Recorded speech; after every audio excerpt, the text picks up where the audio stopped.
আসসালামু আলাইকুম, মামুন টাইমসে স্বাগতম। আজ 13ই পৌষ 28 ডিসেম্বর শনিবার 2024। পত্রিকার প্রধান প্রধান শিরোনাম। সর্বপ্রথম ইত্তেফাক মেইন হেডিং করছে, সচিবালয়ে প্রবেশের অস্থায়ী সব পাস বাতিল, ঢুকতে পারবেন না সাংবাদিকরাও। এরপর আছে প্রথম আলো মেইন হেডিং করছে, ফিরে দেখা 2024, আইন শৃঙ্খলা বাহিনী, শুরুতে দমন পীড়ন, শেষে ভাঙ্গুর অবস্থা, সক্রিয় অপরাধীরা।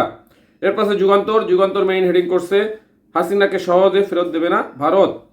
এরপর আছে জনকণ্ঠ মেইন হেডিং করছে, ভারত নয় পাকিস্তানের জাতির পিতা মহাত্মা গান্ধী। এরপর আছে ইনকলাব মেইন হেডিং করছে, সংস্কারের সঙ্গে নির্বাচন প্রস্তুতি।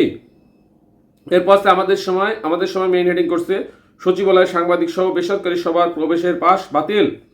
এরপর আছে সমকাল মেইন হেডিং করছে, ঐক্য সংস্কার নির্বাচন বিতর্ক, শুধু নির্বাচনের জন্য মানুষ রক্ত দেননি, স্বজন ও আহতরা। এরপর মানবজমিন মেইন হেডিং করছে, ড্রাইভিং সিটে বসেও বিএনপির উদ্বেগের নৈপথ্যে কি। এরপর আছে জায়দিন মেইন হেডিং করছে, বিপ্লবের মাধ্যমে আসা সরকার ম্যান্ডেট নিয়ে চিন্তিত না, উপদেষ্টা Rizwana. Next Kaler Kantho main heading করছে, শিক্ষা প্রশাসনে অস্থিরতা। এই ছিল পত্রিকাগুলোর প্রধান শিরোনাম। এখন চলে যাচ্ছি যে কোনো একটি সংবাদের বিশ্লেষণে। আমাদের সময় যে মেইন হেডিং করছিল, সচিবালয়ে সাংবাদিক সহ বেসরকারি সবার প্রবেশ পাস বাতিল। বিস্তারিত, সরকারি কর্মচারী ছাড়া সচিবালয়ে প্রবেশের বেসরকারি সব পাস বাতিল করা হয়েছে। এমনকি সাংবাদিকদেরও ক্রেডিটেশন কার্ড দিয়ে সচিবালয়ে ঢুকতে পারবেন না। শুক্রবার রাতে স্বরাষ্ট্র মন্ত্রণালয় থেকে এক প্রেস বিজ্ঞপ্তিতে এমন নির্দেশনা দেওয়া হয়েছে। নির্দেশনায় স্বরাষ্ট্র মন্ত্রণালয়ের প্রধান উপদেষ্টার বিশেষ সহকারী খোদা বক্স চৌধুরীর সই রয়েছে।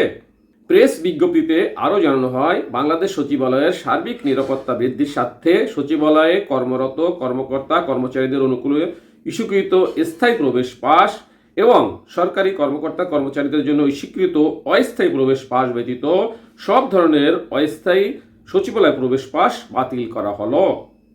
এতে আরও বলা হয়, সাংবাদিকদের অনুকূলে ইস্যুকৃত অ্যাক্রেডিটেশন কার্ড দ্বারা সচিবালয়ে প্রবেশাধিকারের পরবর্তী নির্দেশ না দেওয়া পর্যন্ত এত দ্বারা বাতিল করা হলো। সাথে থাকার জন্য ধন্যবাদ। আসসালামু আলাইকুম।